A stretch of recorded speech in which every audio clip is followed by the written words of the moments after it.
Hit the intro again. Don't say again. Just say.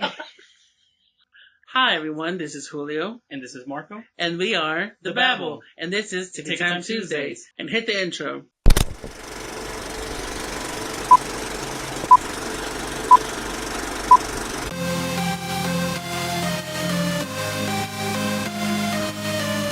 So today we'll be reviewing the trailer for the new Star Wars movie, The Last Jedi. As well as Thor Ragnarok. And we'll go ahead and start with Thor Ragnarok. Yep. I like the feeling of it, the retro 80s.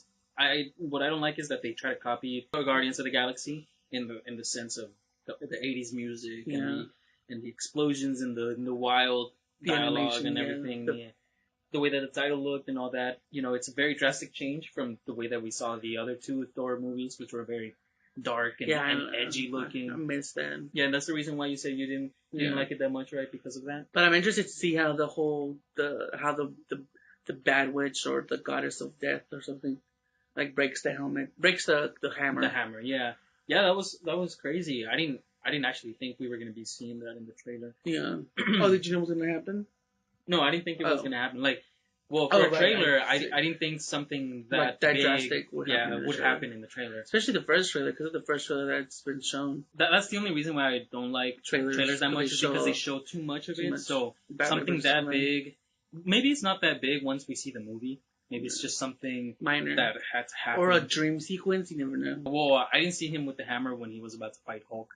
Oh, that's right. So that's a sword or something. Yeah, and I also like the helmet. The helmet pretty cool. The way that they brought it gives a little nostalgia to the throwback. Yeah, the original costume type thing. Yeah, when he had the little feathers. On this one, I like the way that they cut his hair, so it makes it look like he's like a prisoner. Yeah, and he's like a prisoner stuck in this gladiator type of situation where he has to fight somebody to survive. Yeah. And then in this case, Hulk. Watch out, it's Hulk. Yeah. What's your grade on it? I'll give it a 5 out of 5. I really enjoyed it. It was very fun to watch. The music, the way that it looked, very vintage 80s looking type. And that's something that you didn't like. But yeah, I actually really enjoyed it. I give it a 4 out of 5 just because of that reason. I like that darkness that the first one, and not even just darkness, but seriousness. And also cool action. Yeah. Hopefully I'm wrong, and hopefully this movie turns out to be a very well-made movie. Amazing. Not just the way that not just something rushed, for some money. So The Last Jedi, there. I mean, I'm not too much of a. I'm not gonna say fan because I am a fan. I like the one movie that I watched, 2 movies that I watched. I mean, it's not that I didn't get excited for this last trailer, but I mean, they didn't show much. I think from what I got of it is that Rey is gonna be maybe battling between the light and darkness and. Yeah. So basically, maybe they'll mirror this movie to The Empire Strikes Back, kind of like they did with The Force Awakens, where they mirrored what The Last Hope did. So if they're trying to mirror it, I have a feeling that it was A New Hope, not The Last Hope.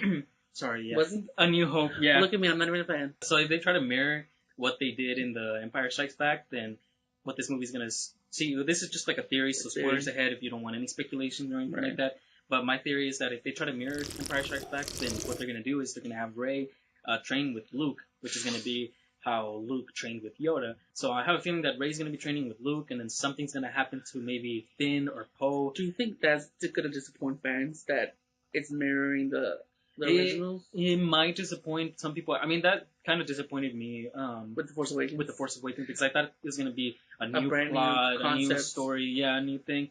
But it feels like they're trying to mirror what they did in the first trilogy. Hopefully they're not doing that, because I want to see a new storyline, something new. But if they do try to mirror it, then they might have Rey train with Luke, and then something bad happens, so she has to cut her training, go out there, try to save everybody, but then she's gonna notice that she can't save the world or the galaxy because she hasn't finished her training. But we'll see that. We'll see that. And what's interesting that I like is the last quote that Luke said, where he said that the Jedi must end. You know, there's a bunch of theories that you can think of. My personal theory that I find is that maybe he feels like this light and darkness is kind of like a religion that people have to follow. You either be in the light or you have to be straight in the dark. Creates more war. Yeah, so he feels like if he cuts the Jedis, then everyone's just gonna be in the middle. Just work with the Force and not think so much of it as you're either in the light or the dark. You know what I'm saying? Like he wants it to be, he wants there to be a balance. So I feel like if he thinks that if the Jedi end, then people are just gonna live in harmony with the Force. But that's just a little theory that I think of. I also wonder. I mean, it's also because of the whole theme of Star Wars, but I wonder why they showed the helmet of Darth Vader again. No, that was Kylo Ren's. Oh, that was Kylo. The one was destroyed. Yeah, the one that was destroyed. So never mind. So to me, it feels like Kylo destroyed his own helmet. Maybe he was like pissed off that somebody like Rey was able to cut him with the lightsaber because he was cut in his face. So he's scarred for life now. So he feels like he doesn't need the helmet to create another identity. He feels like maybe he's gonna feel like that scar. It's what makes him Kylo Ren now. Oh, indeed. Yeah. So I mean, that's a little theory, right? Yeah, I could be completely wrong, but I really enjoyed it. I liked the action sequences of the dogfights in space. You know, the Millennium Falcon going through and being chased by TIE fighters, and I really enjoy all those action scenes. But then it switches to the blue lightsaber when she's running, and you see the blue reflection of the light. Yeah. Well, we'll see. No one knows who Rey's parents are. I feel like it's Luke. I like how you said that Luke is Rey's father, because but this past weekend they have a Star Wars celebration. It was like a whole weekend long, so I think it started from like Friday all the way to Sunday. But basically, they do the Star Wars celebration. They bring back all the actors from the prequels, the original trilogy, really? And then they had the new actors and the new people that are working in the new movies come out. And then Mark Hamill, he was on this panel where he was introducing everybody. He was introducing John Boyega, and he was introducing all the other new actors from Rogue One, Daisy Ridley. And then when he was about to introduce her, he said, "And then here's my my very good friend Daisy Ridley." So he was about to say daughter, and then that's what made people start speculating. Oh my God, he was about to say daughter because that means Luke is actually Rey's father.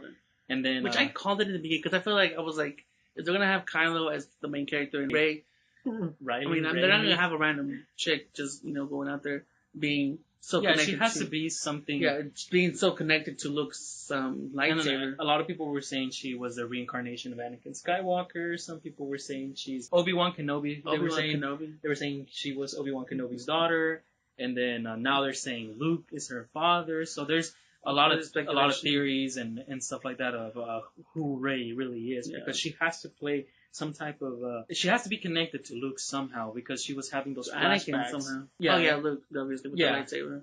And because she was having those flashbacks in The Force Awakens when she touched the lightsaber, and she had the flashbacks of how Kylo Ren took over Luke's school of Jedi that he was building. I'm excited about that. And there's a scene in there where you see Luke and R2-D2 looking off into a building on fire, and a lot of people are saying that building is actually the school that Luke built to train the new Jedis, and then Kylo Ren, he rebelled against him and then destroyed that school. So that's a really cool scene that they showed where he's looking off, and then everything's on fire. And so I have a feeling that we might see a flashback of how Kylo Ren actually took over Luke's school and destroyed it, and then that's what made Luke, like, his mind go off into, we must end the Jedi, because at any time that we tried to bring them back, there's always darkness like that. Yeah, there's always going to be something to stop it. Right. I'm excited. I give it a 5 out of 5. Me too. Give it 5 out of 5. Just because I don't know much about it, but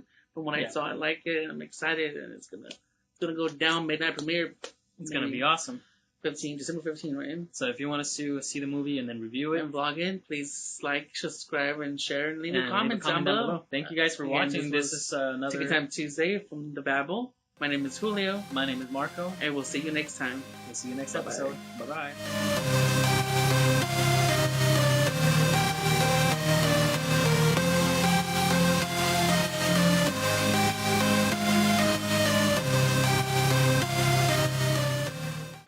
All right, here we go. 58 minutes. Second. Oh, it's a... No, that's a blooper right there. Oh.